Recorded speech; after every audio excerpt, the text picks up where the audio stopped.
నంద్యాల పట్టణంలోని బొగ్గు లైన్లో దాదాపు 100 సంవత్సరాల నుండి జీవనం సాగిస్తున్న పేద ప్రజలను అభివృద్ధి పేరుతో ఇల్లు ఖాళీ చేయించాలని చూస్తే ఊరుకోబోమని వారికి 2 సెంట్ల ఇళ్ల స్థలం ఇచ్చి ఇల్లు నిర్మించి అన్ని రకాల మౌలిక వస్తువులు కల్పించి ఖాళీ చేయించాలని ఎన్నికల ముందు ఇచ్చిన హామీలను నెరవేర్చాలని, లేకుంటే సిపిఎం పార్టీగా దశల వారీగా ఆందోళనలు ఉధృతం చేస్తామని సిపిఎం జిల్లా కార్యదర్శి వర్గ సభ్యులు నాగరాజు, సిపిఎం పట్టణ కార్యదర్శి లక్ష్మణ్, సీనియర్ నాయకులు తోటమద్దులు, పట్టణ కార్యదర్శి వర్గ సభ్యులు పుల్లా నరసింహ, మహమ్మద్ గౌస్ మౌలాలీలు అన్నారు. బొగ్గులైన్ వాసులు మంత్రిని కలిసేందుకు వారి కార్యాలయం వద్దకు వెళ్లడం జరిగింది. అక్కడ పట్టించుకునే నాయకులు లేకపోవడంతో వెనుదిరిగి తహసీల్దార్ కార్యాలయం ముందు ధర్నా నిర్వహించడం జరిగింది. ధర్నాలో పట్టణ కార్యదర్శి వర్గ సభ్యులు మహమ్మద్ గౌస్, బొగ్గులైన్ వాసులు మహారాజ్, అశోక్, సురేష్, వెంకటరమణరాజు, రామాంజనేయులు, పెద్దక్క, లక్ష్మి, విజయ్, సాయి, కృష్ణ, హరికృష్ణలతో పాటు 200 మంది బొగ్గులైన్ వాసులు పాల్గొనడం జరిగింది. నంద్యాల బొగ్గులైన్ ప్రజల సమస్యలు గత 20 సంవత్సరాలుగా అప్రస్తుతంగానే ఉన్నాయి.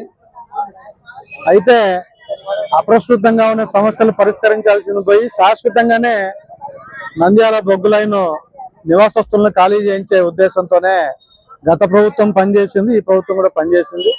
తెలుగుదేశం సంబంధించినటువంటి నాయకులు ప్రస్తుత మంత్రి ఫరూక్ గారు, ఆయన కుమారులు ఇద్దరు ఫయాజ్ గారు, ఫిరోజ్ గారు, తెలుగుదేశం మాజీ ఎమ్మెల్యే భూమా బ్రహ్మానందరెడ్డి గారు, తులసిరెడ్డి గారు, ఏవి సుబ్బారెడ్డి గారు, వీళ్ళందరూ కూడా జనసేన నాయకులు, బీజేపీ నాయకులు అందరూ కూడా సందర్శించారు. అక్రమంగా, అన్యాయంగా బలవంతపు గుడిసెల తొలగింపు మేము అంగీకరించేది లేదు, మేము మీకు మద్దతుగా ఉంటాం, అండగా ఉంటామని చెప్పేసి చెప్పారు. మరోవైపు యువగలం సందర్భంగా పాదయాత్రకు వచ్చినటువంటి ఇప్పటి విద్యాశాఖ మంత్రి, రాష్ట్ర ముఖ్యమంత్రి తనయుడు లోకేష్ గారు వచ్చినప్పుడు మిమ్మల్ని ఎవరిని ఇక్కడి నుంచి ఒక ఇంచుగా కదలకోకుండా చూసుకుంటాను, ఒకవేళ ఖాళీ చేయించాల్సి వస్తే 2 సెంట్లలో ఇల్లు నిర్మించిన తర్వాతనే మీరు ఖాళీ చేయండి, ఇది నాది భరోసా అని చెప్పే పద్ధతిలో యువగలంలో మంత్రి లోకేష్ గారు కూడా హామీ ఇచ్చారు. గత ప్రభుత్వం ఖాళీ చేయించినప్పుడు మీరే చెప్పారు, మీ గుడిసెలు ఖాళీ చేయాలంటే ముందు 2 సెంట్ల స్థలంలో ఇల్లు కట్టించండి, రోడ్లు వేయించండి, సౌకర్యాలు కల్పించండి, నీరు, కరెంట్ అని ఇవన్నీ సౌకర్యాలు కల్పించిన తర్వాత తొలగించాలని చెప్పి మీరు నీతి సూత్రాలు చెప్పారు. మరి ఈరోజు మీరు అధికారంలోకి వచ్చి మీరు ఎమ్మెల్యే మంత్రి అయిన తర్వాత మరి అదే న్యాయము అన్యాయము మీకెందుకు కనపడట్లేదు అని చెప్పి నేను అడుగుతా ఉన్నాను. దాదాపుగా 100 సంవత్సరాలకు పైగా నంద్యాల పట్టణంలో ఉన్నటువంటి బొగ్గు లైన్లో 300 కుటుంబాలకు పైగా నివసిస్తున్నటువంటి పేద ప్రజలను ఈరోజు అన్యాయంగా, అక్రమంగా మిమ్మల్ని మేము తొలగిస్తున్నాము, వెళ్ళిపోండి, ఇక్కడ అభివృద్ధి చేయాలని చెప్పేసి కూటమి ప్రభుత్వము ఆలోచన చేయడం అనేటువంటిది చాలా దుర్మార్గము. ఎందుకంటే ఇక్కడ ఉన్నటువంటి ప్రాంతవాసులు అభివృద్ధికి వ్యతిరేకులు కాదు, సిపిఎం పార్టీగా అభివృద్ధికి వ్యతిరేకం కాదు.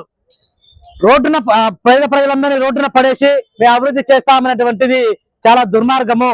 ఇప్పటికైనా కానీ వాళ్ళు కోరుకునేది ఒకటి, మీరు 2 సెంట్లలో మీ లోకేష్ బాబు గారు అయితేనేమి, అదేవిధంగా ప్రతిపక్షంలో మీరు ఉన్నప్పుడు మన ఫరూక్ గారు అయితేనేమి, మాజీ శాసనసభ్యులు భూమా బ్రహ్మానందరెడ్డి గారు అయితేనేమి, అదేవిధంగా జనసేన పిడతల సుధాకర్ గారు అయితేనేమి, అదేవిధంగా రకరకాల వాళ్ళందరూ కూడా లేనిపోని మాటలన్నీ చెప్పి మీరు ఇక్కడ కదలకుండా ఉండండి, మా ప్రభుత్వం వస్తుంది, మీ కుటుంబాల్లో వెలుగులు నింపుతాము అనేటువంటి రీతిలో మాటలు చెప్పి ఈరోజు అధికారంలోకి వచ్చిన తర్వాత ఈరోజు నాకు ఓట్లు వేయలేదనేటువంటి కుంటి సాకును చెప్పడం అనేటువంటిది చాలా దుర్మార్గము. కూటమి ప్రభుత్వానికి స్పష్టంగా తెలియజేస్తా ఉన్నాం, మీరు ఎన్నికల ముందు ఏం హామీ ఇచ్చారో అదే హామీని అమలు చేయమని చెప్తా ఉన్నాం. ఈ రోజు పేదలు అనేక రకాల బాధలు పడతా ఉన్నారు. వాళ్ళ నోట్లోంచి వచ్చే మాటలు ఏమన్నాయంటే, ఎప్పుడు ఇళ్ల మీద పడి లేపుతారో అర్థం కాని పరిస్థితి మాకు కనపడతా ఉంది, కాబట్టి ఎంఆర్ ఆఫీస్ కన్నా ఉంటాం, ఇక్కడే బాగుంటామని చెప్పి చెప్తా ఉన్నారు. అంటే అంత భయం ఈరోజు బొగ్గులైన్ ప్రాంత ప్రజలు అంత భయం పుట్టిస్తా ఉన్నారు. కాబట్టి తక్షణమే బొగ్గులైన్ ప్రాంత ప్రజలకు ఇల్లు నిర్మించి ఇవ్వాలని చెప్పి సిపిఎం పార్టీగా డిమాండ్ చేస్తా ఉన్నాం. లేకపోతే ఇంకా సిపిఎం పార్టీగా ఇల్లు నిర్మించి ఇచ్చేంత వరకు ఈ పోరాటం ఆగదు. వారి కోసం ఏ త్యాగానికైనా సిద్ధమని చెప్పి సిపిఎం పార్టీగా డిమాండ్ చేస్తారు. మాకు ఇండ్లు కట్టించి ఆ రోజు మీటింగ్ లో కానీ ఏం చెప్పినాడు, మాకు 2 చిన్న స్థలం ఇచ్చి కట్టించి మిమ్మల్ని అంత దాకా పంపించాము, ఈ ఇండ్లలోనే ఉండాలని చెప్పినాడు. మళ్ళీ ఇప్పుడు ఏది చేస్తున్నాడు, మాకు ఏది చేయడం, బొగ్గులలో ఓటు వేయడం అని మాట్లాడుతున్నాడు ఆయన. చంద్రబాబు నాయుడు పార్కు ఇద్దరు అట్లా చేస్తున్నారు మమ్మల్ని. మళ్ళీ మేమేం చేయాలా, మేమేం బాధని పడాలా, మాకు తిండి పోలేదు, మళ్ళీ కొట్టాలు పడదెంగుతా, అవి పడదెంగుతా, ఈ పడదెంగుతా అంటున్నారు. మళ్ళీ మేము ఎక్కడ పోవాలా, ఎవరైనా పోవాలా? మేము కడుపు నుండి అన్నం లేకుండా ఇక్కడ సోయా అక్కడ సోయా కుక్కలని భయపడి వస్తున్నాం మేము ఇంట్లో. మేము పనికి కానీ పోకుండా కాయలు ఉన్నాం. మళ్ళా ఏ వాళ్ళని ఉండాలి మేము చెప్పమని ఆయనని. పార్కాడికి పోతే ఓట్లు ఆయన ఓట్లు వేయలేదు అని మళ్ళీ హామీలు ఎందుకు ఇచ్చినా, హామీలు ఇచ్చినారు, అన్ని ఇచ్చినారు, ఇవి ఇచ్చినారు అని అబద్ధాడ మాట్లాడితే అదే మాట మాట్లాడినాడు. మీరు గెలిపించాలా అని మాట్లాడినాడు ఆయన మార్కు. మళ్ళీ ఇప్పుడు గెలిచినాడు కదా, మాకు ఏ న్యాయం చేస్తున్నాడు, ఏ న్యాయం చేయడం మాకు. ఇంటికి వచ్చి మొక్కుకుంటా సారు, ఇప్పుడు గెలిచినామని గడకుంటారు. మమ్మల్ని ఎవరు చేయాలా చూడాలా చెప్పు, ఓట్లేలా ఏమైనా బొగ్గులైనంలో అని చెప్తాడు. బొగ్గులైన్లో గడుపుతుంటే ఆ బుద్ధి ఇచ్చిన హామీలలో ఎటువైనాయని అడుగుతుంటే మాకు ఓట్లు వేయలేదు అని చెప్తున్నాడు పరుకు. ఓట్లు లేకుంటే ఎట్ట గెలిచా, మాకు ఇప్పుడు 2 సెంట్లు స్థలం ఇవ్వాలి, ఇండ్లు కట్టించాలి, మేము లేస్తాము. అప్పుడు సార్ వచ్చి మాకు కట్టియాలి. పరుకు సార్ వచ్చి ఆ పొద్దు హామీలు చెప్పినాడు పరుకు ఆడ మీటింగ్ లో. 2 సెంట్లు స్థలం అమ్మా, మీరు మాకు ఓట్లు గెలిపియండి, మీకు 2 సెంట్లు స్థలము ఇండ్లు కట్టించి పంపిస్తామని ఆయన. ఇప్పుడు మాకు ఓట్లు వేయలేదు అంటున్నాడు. ఇప్పుడు పోయినా పలుకోకుండా ఉన్నాడు.